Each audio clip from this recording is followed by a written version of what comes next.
The Chiefs moved to 13-1, but did it come at a cost? Patrick Mahomes possibly banged up. How will that derail their chances at the three-peat? With all this talk this week in Philadelphia, would the pass game make an appearance against the Steelers? And will Philly drop the hammer? The Packers roll up to the PNW. We kind of thought the Seattle's defense would do a little rolling up of their own. But the Seahawks, they just don't seem to want this division, do they? Buffalo and Detroit. Possible Super Bowl matchup? Well, Superman, a.k.a. Josh Allen, has something to say about that. Week 15, a lot of playoff implications and a whole lot of ugly. We'll try to find some pretty in all this mess on Sunday Scaries with Buccs McGee.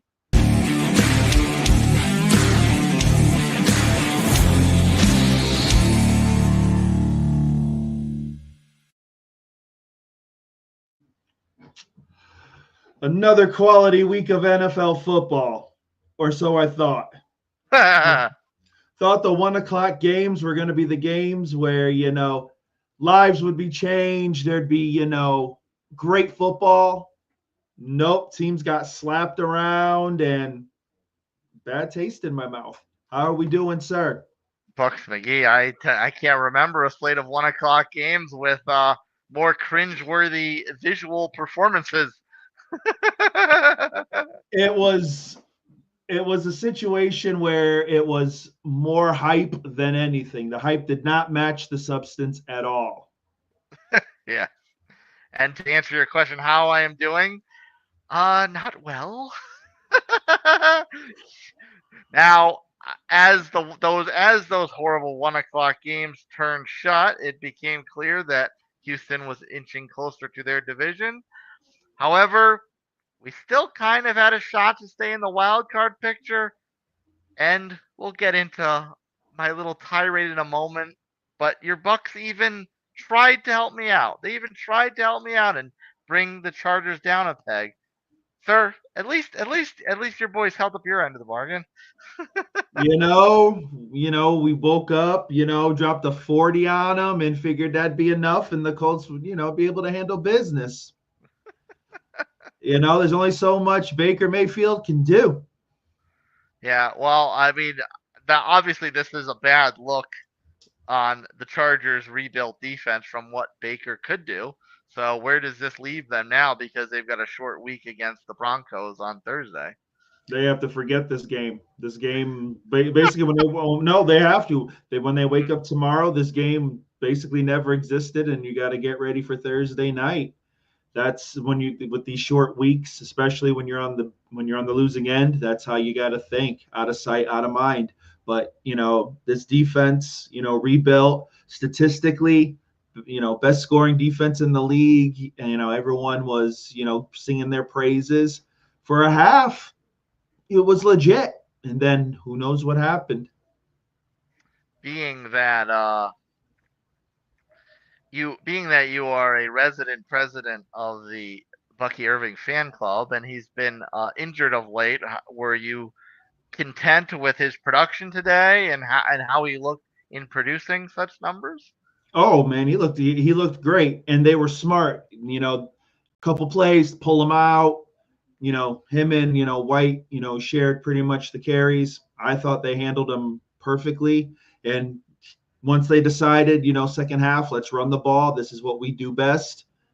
He was able to, do what he does, man. Bucky Irving is legit top back in this league, and he's only going to get better.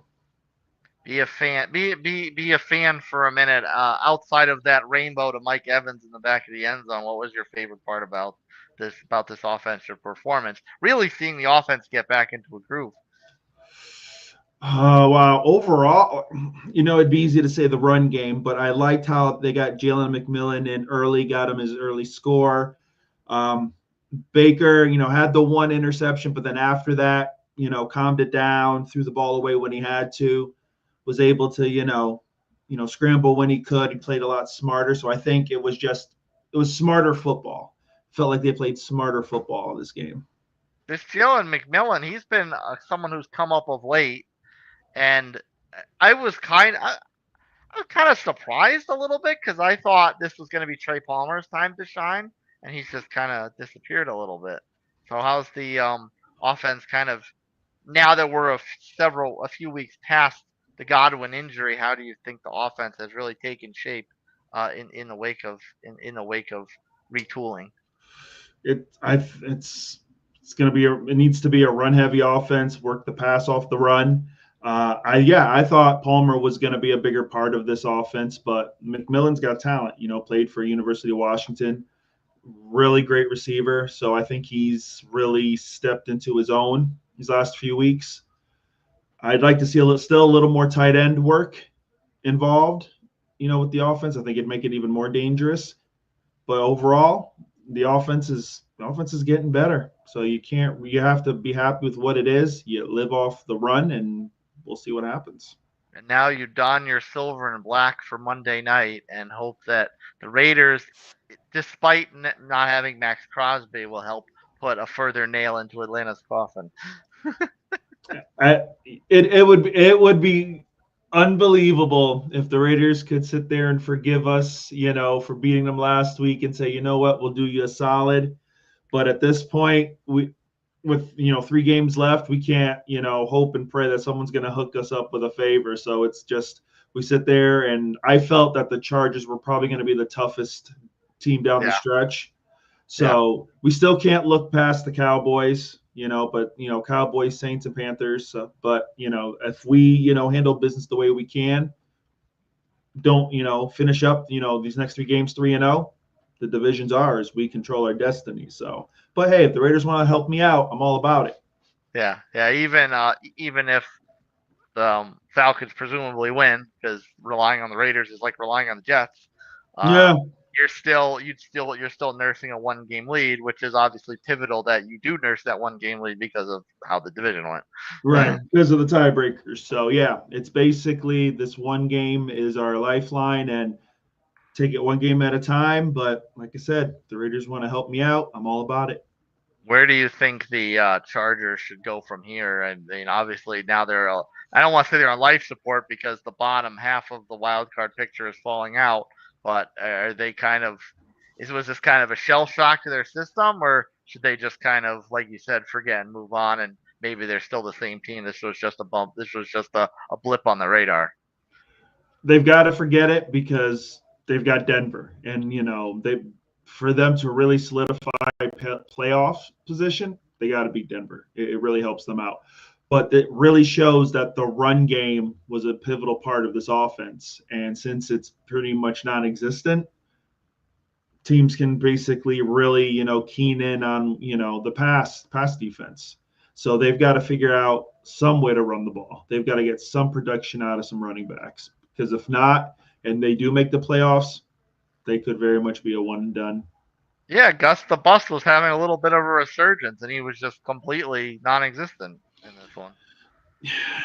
It's one of those things where the strength of Tampa is the run defense, and they basically were running right up the middle. Like, basically, you heard Villavea's name like the whole game. That's like there was no kind of misdirection or anything like that. It's like they would just run straight up, and they'd be lucky to get it, 2, maybe 3 yards. But they've got to figure something out. Now I know they took a couple bruises on the O line, but everyone's got to toughen up, and they've got to figure out a way to get some production offensively through the run game. Now, those aforementioned Broncos, and I don't want to say I'm licking my wounds here because, quite frankly, I just want to burn them directly off my skin. This game couldn't have started better. 10-point lead. AR busts a long run. Like I'm feeling like okay, let's get back in this wild card picture. Let's knock the Broncos down. I see Tampa doing well against Chargers. I'm feeling the slim bit of life that's alive. I'm feeling it. And sure enough, Taylor pulls a Leon Lett, leaves the ball at the goal line, and if that was enough, we got to get cute, run a trick play, gets picked off. There's a big fumble. I'm just like, how can something start so well and end so miserably, horribly wrong, Indianapolis? Yeah, okay. So let's take it bit by bit. All right. So yeah, you've got the Just also attack here. yeah, let's you're giving me too much. I got to work this through. So yeah, you've got the Taylor. I'm gonna pull a college kid play and drop the ball at the half-yard line and whatever. I don't understand why people do this. I think The it's the game is stupidest thing. over. The game is over if he scores. Over. Just run 2 feet in the end zone and then drop it. Like you're not. There's no one thinks you're cool by dropping it like that. Like it does nothing. I don't understand it. So you just look foolish. You have that, and then yeah, the trick play. I have never seen that happen before. I don't think I have either. That's the first, like and we did it. We did it. so I see AR throw he swings the ball over, so I'm like, all right, like it's gonna be a trick play, like you can tell, because I'm sorry, the receiver didn't even sell it well. Mm-hmm. Like once he got it, he was like, oh my god, I've got the ball, now I got to get my hands on it. Like there was no like, all right, let me at least take a step or something, make it look good. He was like, oh my god, where are my fingers, where are the laces? And then his return throw was the worst thing I've ever seen. It just was like slow motion. And like you watch it and then you see what's his name, Nick, what's his name, like Potato or whatever his name is, just Potato, coming potato. just comes into your screen, and I'm like, there's no way he's catching this thing. And boom, he's gone. I was like, wow. Off to the Um, races like Tracy Porter in the Super Bowl. that's exactly what it looked like, man. Unreal. I don't think you've got to get pretty like that. Just play the game, man. Like I'm like, there are times when you need to do a play like that. I get it.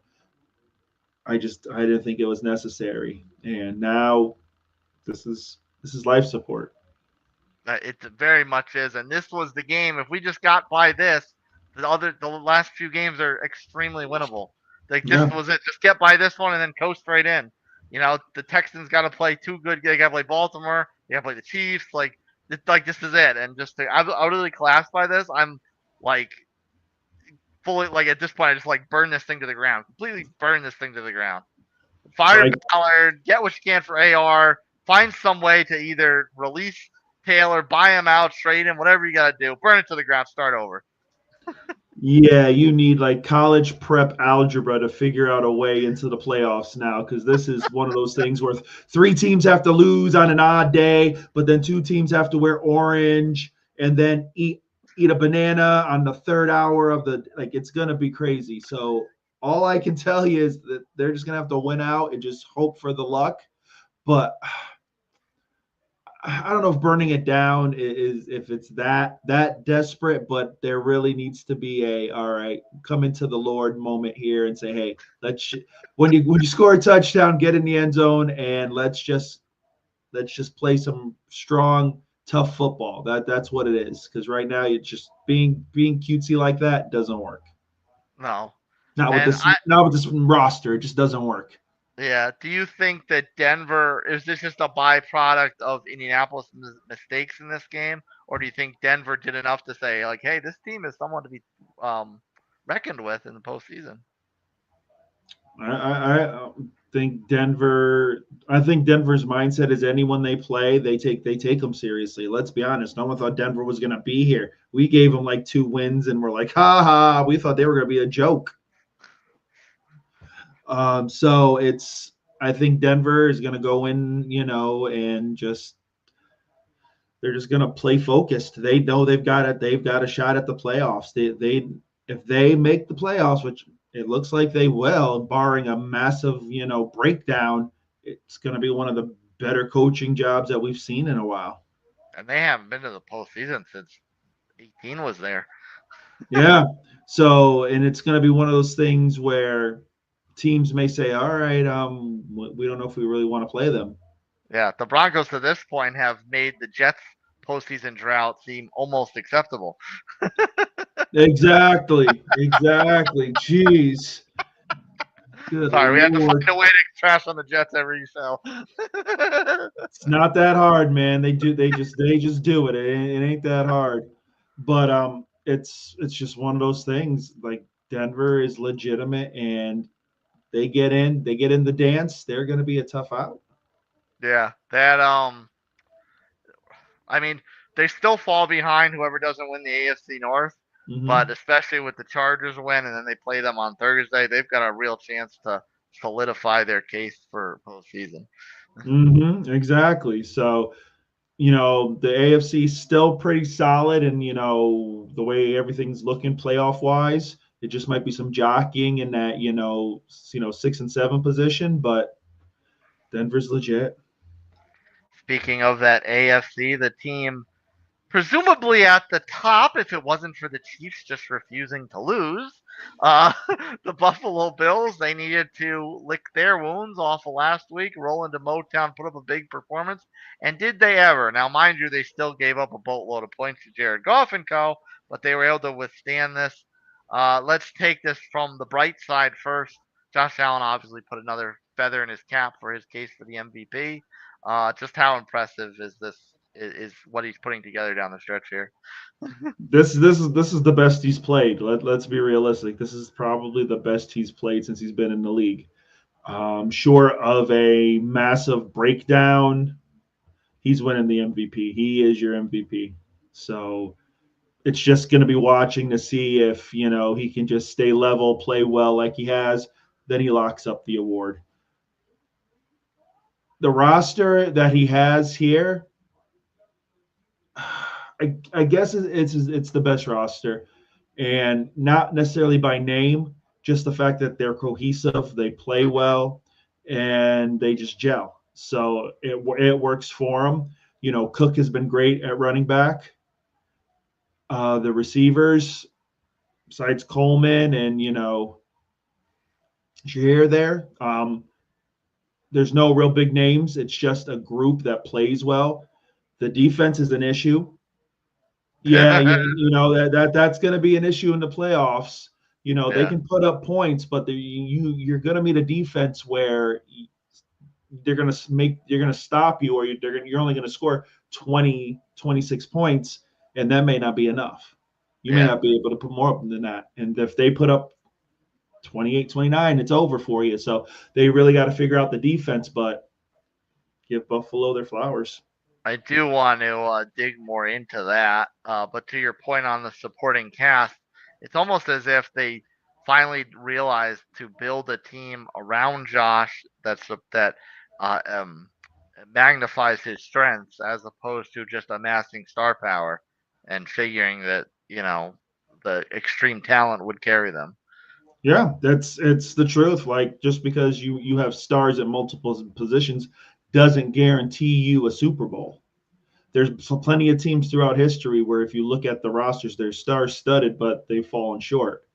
You need a team that works well with your quarterback and fits what you want to do. And right now, offensively, that's what they have in Buffalo. Yeah, They, I think maybe teams got a false sense of security that strategy works when they see what the Bucks did, they see what the Rams did, just signing big name players and amassing the talent and putting it all together. And I think that was maybe a false sense of what's really true as far as winning a Super Bowl. That wasn't necessarily the norm. That was more that was more a special circumstance of events. well, yeah, like if in the Rams and the Bucks, situations, they needed a quarterback. So Bucks signed Brady, Rams signed Stafford. Each of those teams already had talent on the rosters. They just needed the quarterback to basically finish it off. A lot because both teams had basically homegrown talent. Mm-hmm. It wasn't like Washington back in the day when they signed Deion Sanders and those guys on the other side of their careers, thinking that they were going to be able to pull out a Super Bowl, and those guys were past their prime and they just paid way too much for them. You paid just for the name. Mm-hmm. So, but yeah, Buffalo has figured it out offensively. The issue is defensively. Yeah, and speaking of that defense, this is the second week in a row where they have given up 40 plus points. And at one point early in this year, we were singing the praises of this defense. We were pretty impressed that they that the front office shelled that side of the ball, and they were still able to put together a unit that was very respectable, and they were doing their thing.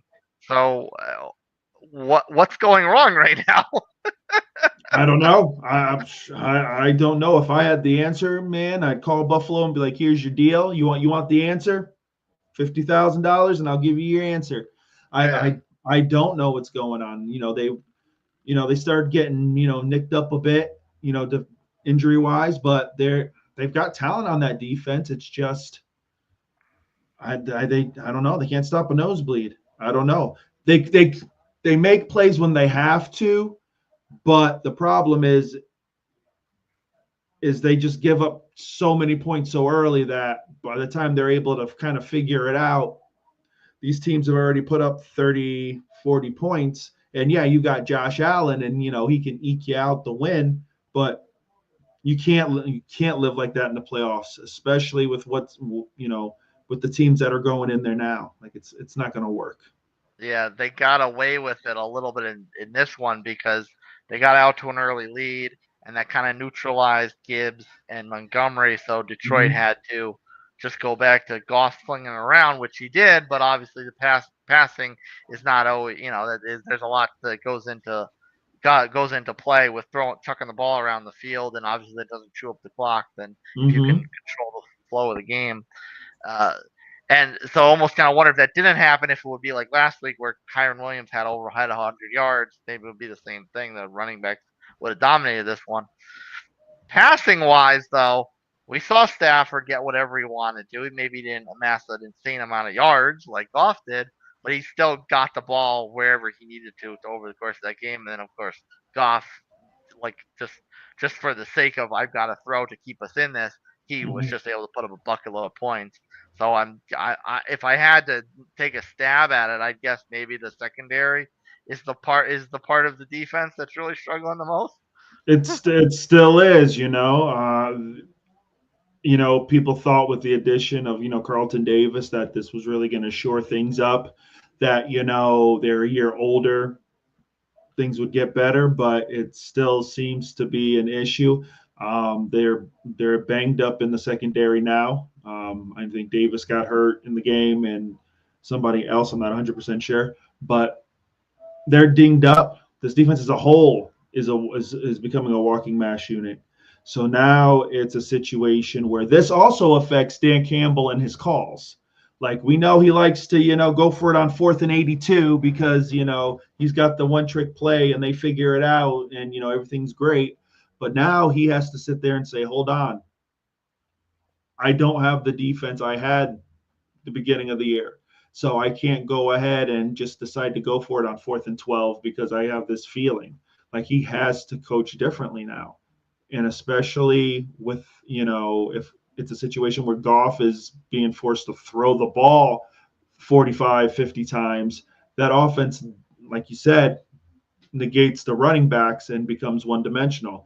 And teams can just focus on the pass defensively. So it's gonna be hard for this team now.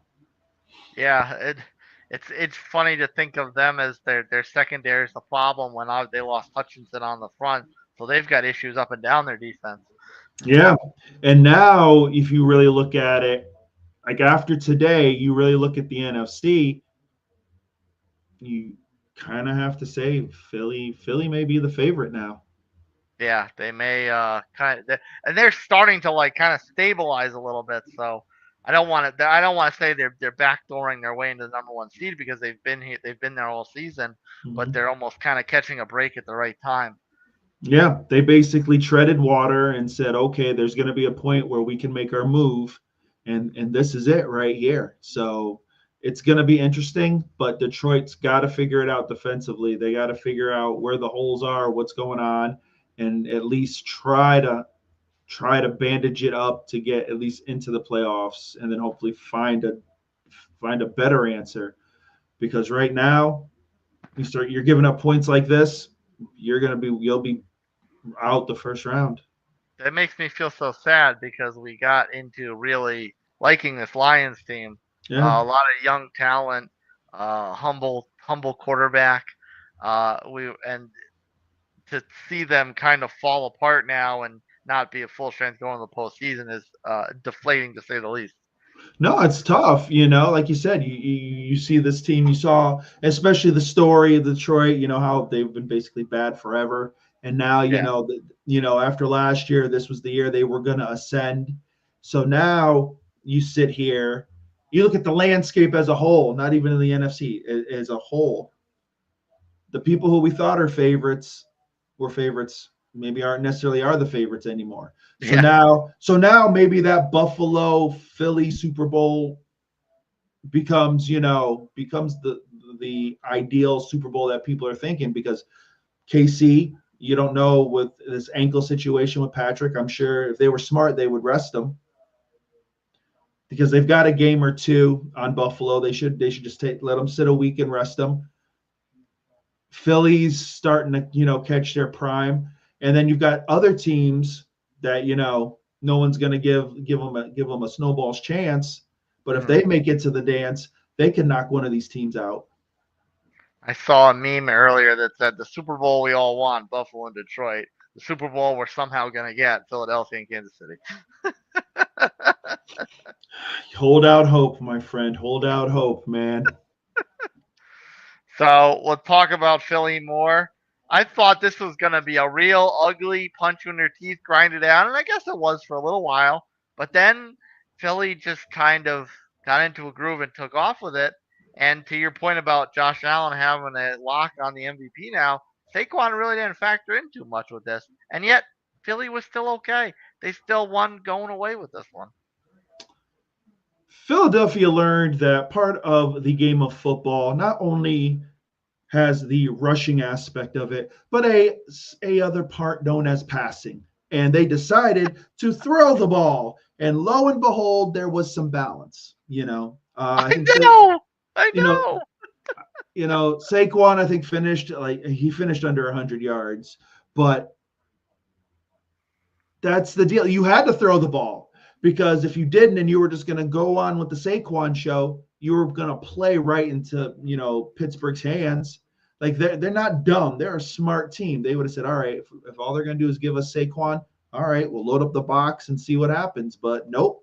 Right off the bat, they start throwing to A.J. Brown, Mr. Happy. And then after that, everybody else, got their hands. The passing game came alive, and you got to give them credit. They played well. Typical diva wide receiver, whine and cry for a week, and you're the first one that scores a touchdown on Sunday. Yep, because you gave them all that money, and you got to keep you guys happy.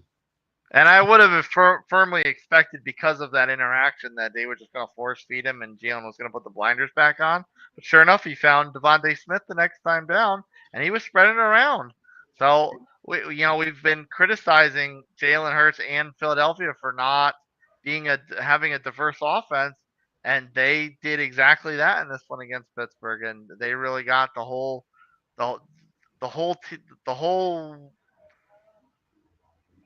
smorgasbord of weapons involved in this one, and it wasn't, like you said, the Saquon show. It wasn't just the Saquon show. Yeah, it was a full offensive show. Like they were able to pass the ball around to everybody, give Saquon the ball, and key points to first downs, runs. Like they played well, and their defensive line played well. Pittsburgh couldn't handle their D line, so you give them credit. Pittsburgh's still a solid team, but they've got some things they've got to work on. TJ Watt, limped off. I think he's got it. They said, I think it's a knee injury of some sort. I don't know. I guess they'll look into it tomorrow. But at the end of the day, Philly was just a stronger team. Yeah. And on Pittsburgh, I mean, they came out their typical sense, just kind of do enough and play tough defense and figure out a way to figure it out at the end. But obviously that didn't happen. So where do they go from here? Is it just a matter of not having T.J. Watt and that's the end of it because he's an amazing player, or are there kind of a lot of issues that they have with this and why they couldn't keep it close and pull a miracle out? Well, some of it was self-inflicted wounds. Najee fumbled a ball. He got a handoff and literally just dropped the dang thing after like 2 steps. I don't know what happened there. but it just shows that this offense can score, but it's not gonna go. It's not gonna go point for point. Like they're not gonna be able to match teams that way. Like they do depend on this defense for field position and things of that nature. So, like if Pittsburgh was to play Buffalo, if Buffalo's putting up 35 points, I don't know if the Steelers can do it because I think Sure. Buffalo's defense, even though it does leak like a sieve at times, does get key stops. So I think they would be able to figure it out. Yeah, and playing Russell Wilson and the Steelers is significantly different than playing the Rams offense or the Josh Allen show, or excuse me, the Lions.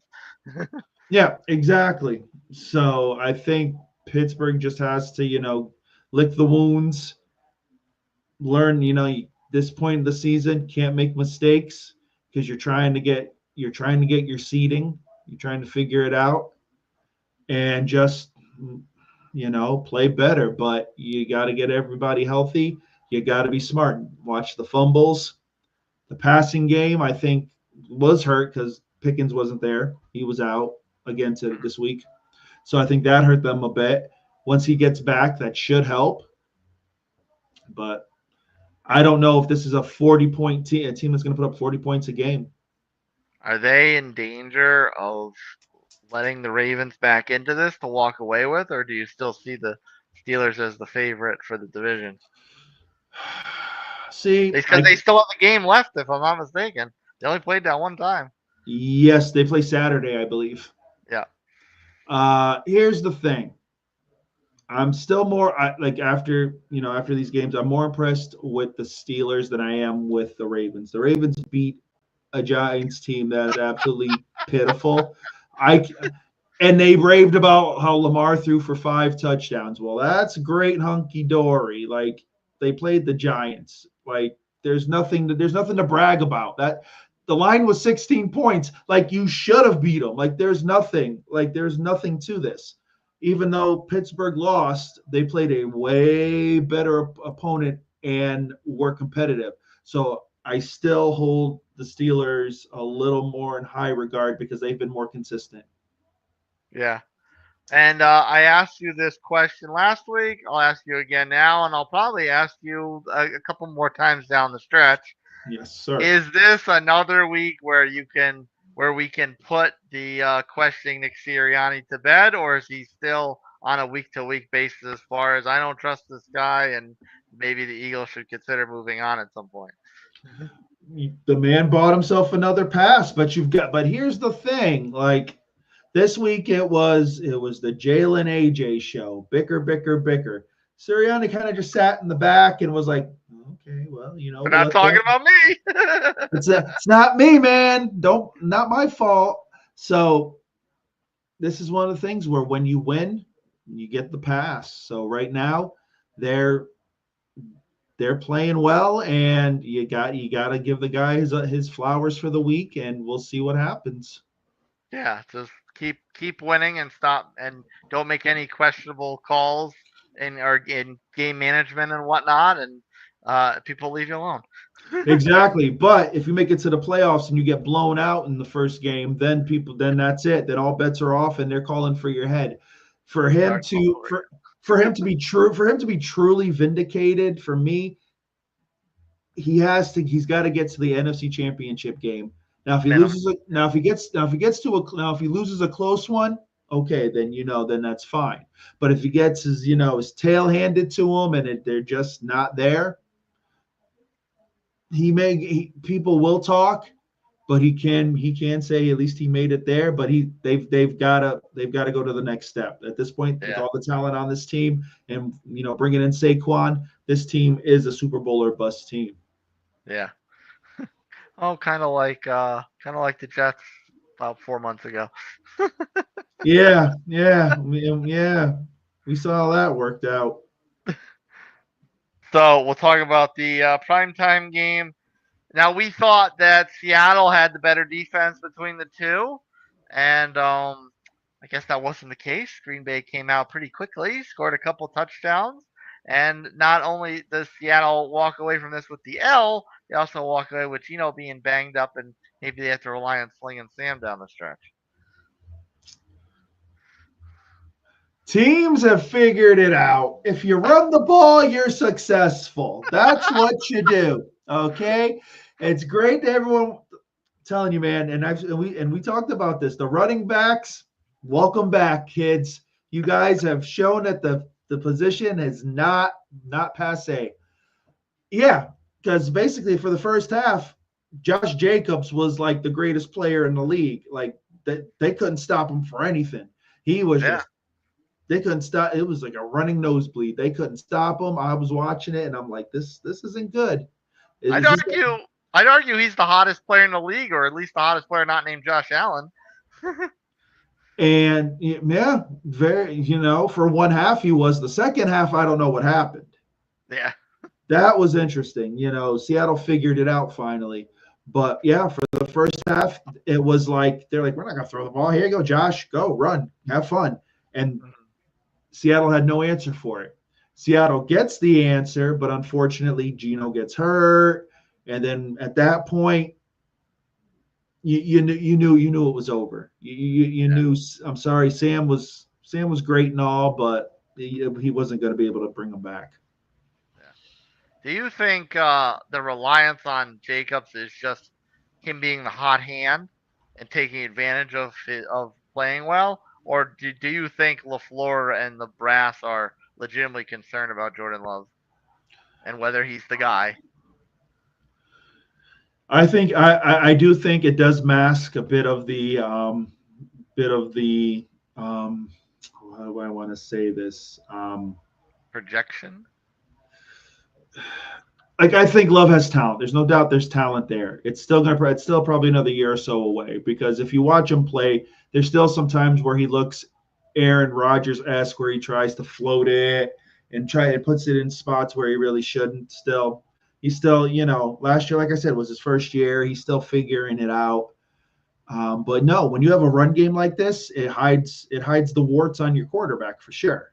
Mm-hmm. But if they don't think he's the guy, they're stuck with him. There's nothing they can do.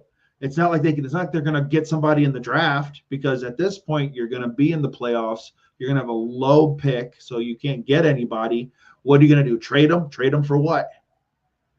Yeah. Yeah, So, and it's amazing the fact that they've now moved to 10 wins, and it didn't feel like this was a 10-win team for a good chunk of the season. No, it was almost like, okay, they were good. They had spots in games where you were like, okay, it's coming along. This is where they explode. This is where they take over. Because in the preseason, people were talking like, oh man, Jordan Love, MVP, Super Bowl, here it goes. He's ready to go. This team's ready to take off. And it's not under the radar. It's just they win and it's like, okay, they got through it. All right. There's nothing that like wows you with this team, really. Run game, like I said, is great. The receivers can make great plays, but then, next thing you know, they'll drop a ball that's right in their hands. The defense is decent, has its moments. So the next 3 weeks, it's tighten things up, and then, don't lose, and then let's see what happens. Pray for a good matchup. Exactly. Pray for a good matchup. Exactly. Because if they get a physical defense, especially with physical corners, their wide receivers are shot. Yeah.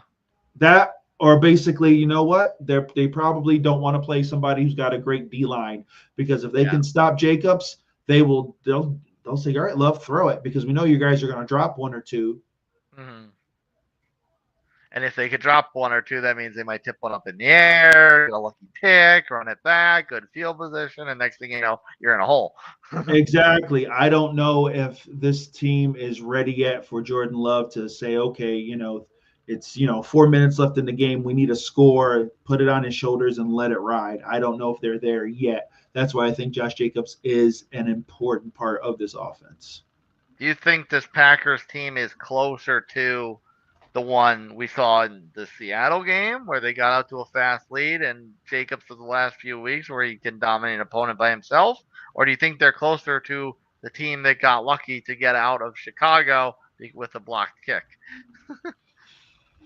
Well, I think everybody not has an exact game like that, but everyone has like a lucky game where you're like, all right, we probably should have lost. Like we had against the Raiders, probably should have lost, but you know what? It didn't happen. So you take your win. You take the ugly wins because those are the ones that add up. So I think they're closer to the team that we saw tonight. It's just what happened the second half. Like the run game was so great. What was so drastic that Seattle did to stop the production so easily? Yeah, you think when you have a lead at halftime and you've gotten there from running the ball, you would just keep running the ball because you want to shorten the game. I thought he was going to go for a $150, maybe even 200, the way he was just gashing Mhm. them. And then all of a sudden they stopped it. And then it felt like everything evened out. And I'm like, okay, is this when Seattle turns it on? And I thought it was going to happen. Gino gets hurt. And then at that point you figure that it's done.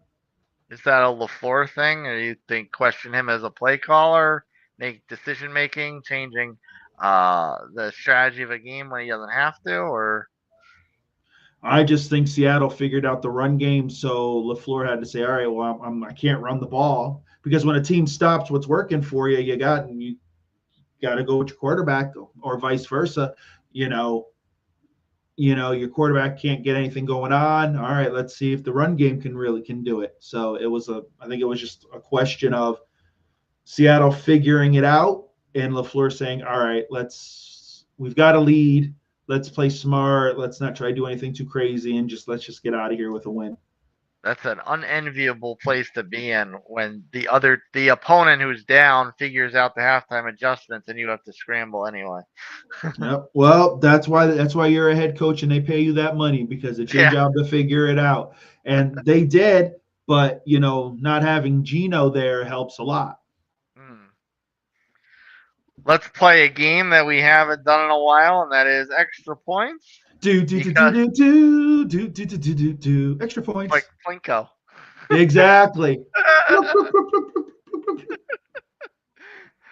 So as we noted earlier at the top of the show, there was a lot of ugly in this week of football.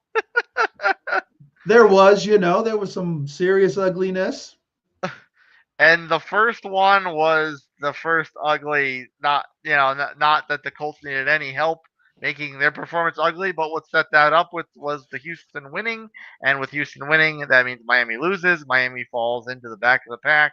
So can we definitively say that Miami is done, cooked, fish fried? Well, I think Miami was one of those teams that needed, the fourth moon of Endor to turn blue this month to get into the playoffs. One of those miraculous situations. I think they're done. I don't think they have it. This team just hasn't been the same since Tua came back. Tyreek has been non-existent. Waddle was hurt today. I think they're next week, regardless of what happens, they'll probably end up getting eliminated, if not of their own doing, by everything else that happens. And they just need to start prepping for next year. Yeah, the disappointing for season. Obviously, if they weren't helped by Tua getting hurt for a good Mm-hmm. chunk of it, but the Dolphins were obviously a team with a lot of expectations on them. So this is not a good way, whether by accident or design, that they want to see their season kind of No, go crawl limp to the finish. No pun intended. no, it was now you sit there, you say, okay, let's prep for next year and just go from there. The only thing I will add to this is, I put my little tinfoil cap on, and I see Indy lose, and I see Oh Miami Lord, lose, here and we I see the go. Chargers lose. It almost seems like the league wants the Bengals back in the mix. We've already put a fork in the Bengals, and yet somehow they're still alive because they got the star power of Burrow and the star power of Jamar Chase, and that's what the league wants. They want the stars in the postseason. All right, that's a little crazy, man. But okay, we'll go along with your tinfoil thought for a moment. The Bengals have weapons on offense. They are like a poor man's Buffalo. They can score, but their defense is even worse. All Yeah. right. So it's one of those things where they put up 35, they give up 48. It's not even like 3 or 4 points. They give up literally like an extra 10 or 12 points. And the Bengals are notoriously slow starters. It's fact. You look at their record the last 4 or 5 years, but the problem was they started slow and they just kept going. They couldn't find that one game to turn it around, and lo and behold, this is the hole they're in. I don't think there's any way they bounce back and get into the playoffs, because I think they need Denver to lose like their next 3 games, and Denver's not losing 3 games. So right No, off the bat, very good. yeah, that's one of the formulas. So I think it's going to be a situation where they'll hang around, but they'll get eliminated, and then they have their own drama to deal with. Now their game, of course, um they were expected to be the Titans. The Titans are pretty miserable this season. However, the noteworthy story out of that, besides Cincinnati somehow miraculously staying alive, is the fact that Will Levis was benched. So, do you think that the Titans are done with Will Levis? Is this a situation where they're ready to move on? I think it is. I don't know. I don't think he's the guy. I don't. I think he would have benefited from really sitting behind somebody for another Yeah, year or so, and going from there. I think they started him too early. I think they should have kept Tannehill another yeah. year or so, and then you let Levitt sit there and learn, because I think Tannehill was decent. I think he had another year to go, another To year to tie play. those two things together, you think you would benefit from sitting behind someone. Tannehill, they had someone. Yeah, exactly. And they probably would have won a couple more games. And who knows? They wouldn't be horrible. I don't know if they would have been a playoff team, but I think they would have been somewhat more competitive. So yeah, at this point, like, you look at that team, the way it's built and constructed, you've got some pieces. They're not horrible, but they need somebody better, and I just don't think Levis is the guy. Yeah. The other team that's the bottom of the AFC, the top of the AFC. Surprise, surprise, is still the Chiefs. Another week. But they don't get out of here completely unscathed. Patrick has a bum ankle out of this one, and I almost feel like this is just here we go. Maybe this is another tinfoil hat, but at least there's physical evidence of this one. This is just an excuse for the league to say, "Oh, look how brave and gritty a warrior Patrick Mahomes is. He's great. He's fighting through this injury that must be an absolute dreadful pain to play on. I love this. This is great. Magical." All right, Chris Collinsworth, whatever. All right. So, yeah, you know what? No, I think it was bound to happen. That offensive line is horrible. His offensive line is not good. It wasn't like a random, jailbreak and, someone, got to him by mistake. The offensive line is bad. Now, remember when when the Chiefs lost in the Super Bowl? And one of the main reasons they lost was because their offensive line was horrible. The Oh Bucks yeah, the Bucks blitzed the hell out of him. The man ran for his life. This offensive line is starting to look like that. It's yeah, starting to fall apart. Now, mind you, Travis Kelce again had an okay game. Noah Gray scored. yeah. Juju Smith-Schuster scored. If you have Travis Kelce in your fantasy team, you need Noah Gray as well. You need to start two tight ends. Next year, no one draft Travis Kelce till like the 12th round, man, because it's gone. Oh, and then Xavier Worthy had his little end around, his little sighting, and then there you go. That Yeah, was it. That was the 21 points. So it wasn't like this offensive, explosion. yeah. We won't see Worthy again for 3 weeks now. Yeah, you won't see him until the first week of the playoffs. That's what's gonna, Yeah, or whatever. They're first. They get the bye, so they'll see him whenever. But that's gonna be a problem. And when they face a team that's got a relentless rush, Patrick's not going to survive. If they were smart, they would sit him next week. You've got the buffer. Yeah. You got like a 2-game buffer on Buffalo. Rest them for a week. Because if not, and you try to trot him out there, that's what the Chargers did today against the Bucks, and the Bucks sent the house consistently. And there were a couple times when Herbert came up gimping because his ankle got turned all over the place. You got to think long term. But if the Chiefs want that story, go ahead. Now, there's another injury in this game, and I gotta feel for Nick Chubb. That guy had a brutal injury last season. Fights his way back. He's playing. He's obviously not himself, but he's still trying. And Yeah. Was he doing this one? Breaks his foot. This guy cannot catch a break, figuratively speaking. No, at this point, man, get him out of Cleveland. Like, let him go somewhere where maybe he has hope. I don't know if it's just a curse or what it is, but yeah, the guy breaks his foot. He's out for the year. So now it's going to be Jerome Ford for the rest of the year. Uh, He was a decent player, but he's not yeah, Nick Chubb at his finest. no, but he'll get you 100 yards. Like let's Yeah. be real. He works. Jerry Jeudy is all of a sudden a Pro Bowl type receiver now with Jameis Winston. So you get Yeah. you got some pieces there. Though I don't know if Jameis is going to be your guy going forward. That's another question for another day. Who knows?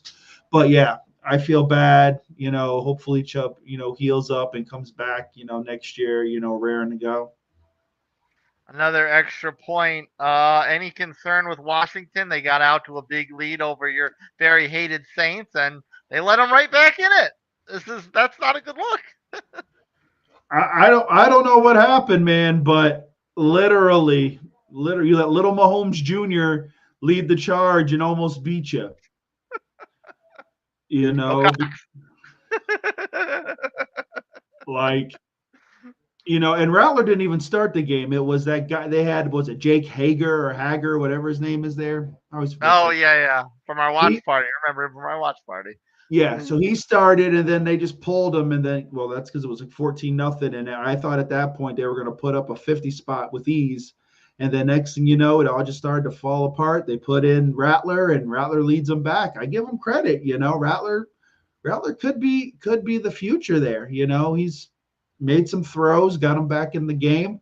Washington survived, but they got to, you have a team like that down. You got to be able to put your foot on their neck and just end it early. They at least saved you from the bittersweet moment of having to see Ben DiNucci in his official NFL debut wearing a Saints jersey.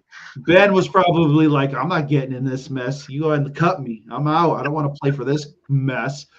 Sheesh. But yeah, and I think and Kamara got hurt, so I don't know if he played the whole game. So if that's the case, and Rattler's able to bring him back like he did, even more impressive. Yeah, impressive for them, but even more of a sore spot for Washington. They got to shore some things up because you get to the playoffs, that's not going to jive, not going to work. Now you touched on this a little bit before, but Mm-hmm. I'm guessing off of your comments earlier, you're not impressed with the Lamar Jackson show in this one. It was sad. You know what it is? It's like when you're playing Madden and you're playing it on rookie and you put up 100 something points and you think you're good and you're trying all the integral plays, you're moving players around thinking you're great. But if you were to play that online, some 12-year-old would spank you by like 45 points. Like you played the Giants. Now mind you, the Giants for like a quarter and a half were in it, because the first quarter I was sitting there like, I go, maybe this is the trap game. I go, this Yeah, could be the game, because Lamar is leading them down the field. He fumbles, and the Giants get the ball, and I'm like, oh man, Cutlets is gonna do it. And nope. Next thing you know, Tim Boyle there is in, and it's just an absolute crap show. So no, I was not impressed with that. Whatever, that was horrible. That was ridiculous. Like if I was Lamar, I wouldn't be proud of that. I'm like, damn, man, I feel bad. I beat you that bad. Like, you feel bad. do you want to scold the media for singing Lamar's MVP praises for so long as they did?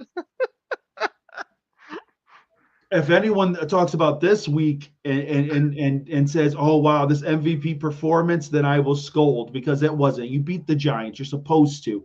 It wasn't like you did this against Detroit or you did it against Philly. You did it against the Giants. Come on. I was thinking he had such a masterful performance for my fantasy team, and he actually was outscored by Jared Goff on my bench.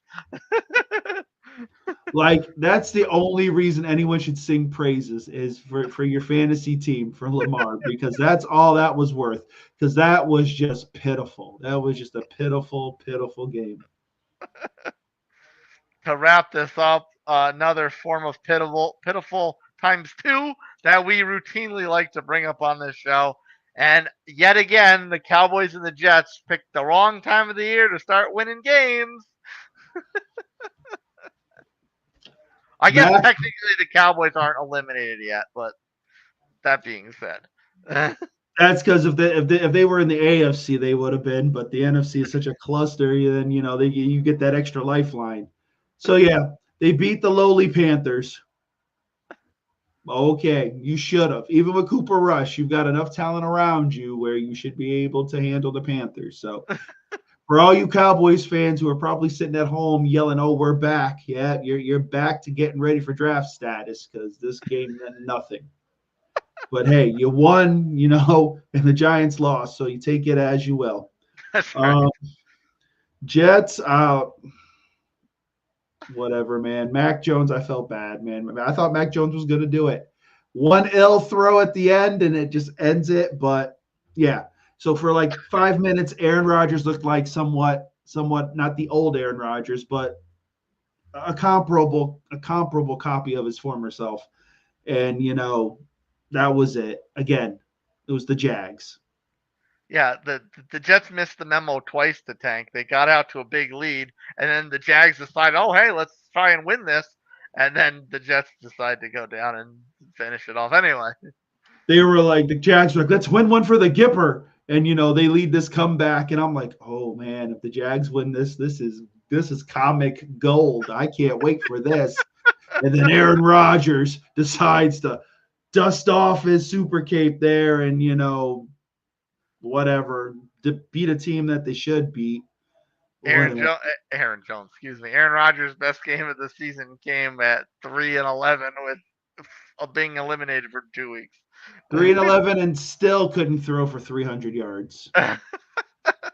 Whatever, Aaron Rodgers, whatever. No one cares. But yeah, two teams with Super Bowl aspirations, which are absolutely trash, and will probably have a ton of turnover next year. So whatever.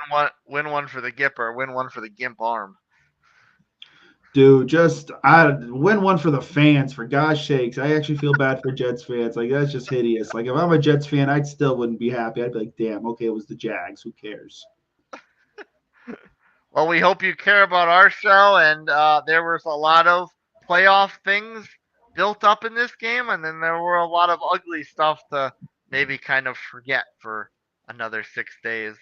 Bucks McGee, take us off air with your final thoughts of Week 15. Final thoughts. All right, here we go. Bucky Irving, Rookie of the Year. Unbelievable. If you haven't seen him play, watch him. Boy, smooth like butter. Got to give Buffalo their credit, man. They're legit. They're the real deal. Philly, for at least 1 week, it'll be silent. You guys did your job. Probably the best in the NFC right now. Cowboys and the Jets, yet again, just showing how just putrid. Even when you win, you're just putrid.